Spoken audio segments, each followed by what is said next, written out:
जीवन और मृत्यु के बीच एक रेखा है। जो कोई भी इसे पार करता है तुरंत जमीन पर गिर जाता है। एक दिन एक आदमी अनजाने में इस रेखा को पार कर जाता है। कुछ ही पलों में वह बेहोश हो जाता है और झुक जाता है। पुलिस जांच के लिए मौके पर पहुंचती है। वे एक इंटर्न को गैस मास्क पहनाकर और उसकी कमर पर रस्सी बांधकर भेजते हैं। इंटर्न कुछ सावधानी पूर्वक कदम आगे बढ़ाता है, लेकिन अचानक ढीला पड़ जाता है और जमीन पर गिर जाता है। दूसरे लोग उसे जल्दी से वापस खींच लेते हैं। जैसे ही वह सफेद रेखा को पार करता है, इंटर्न को होश आ जाता है।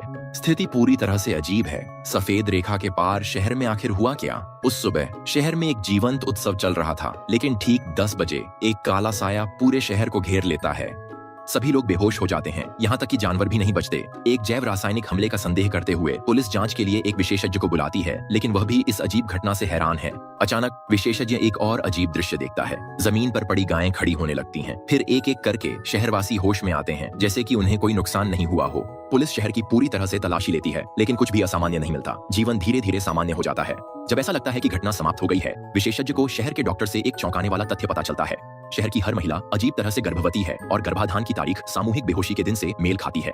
पुरुष गुस्से में हैं, जबकि महिलाएं रहस्यमय गर्भधारण के बारे में चिंतित हैं। वे सर्वसम्मति से गर्भपात करने का निर्णय लेते हैं। हालांकि उस रात सभी गर्भवती महिलाओं को एक ही अजीब सपना आता है। वे खुद को अपने फूले हुए पेट को धीरे से सहलाते हुए देखती हैं। उनके चेहरे खुशी से चमक रहे होते हैं। अगली सुबह उन्होंने अपना मन बदल लिया है और बच्चों को रखने का फैसला किया है। चूंकि गर्भाधान एक ही दिन हुआ था, इसलिए प्रसव की तारीखें भी मेल खाती हैं।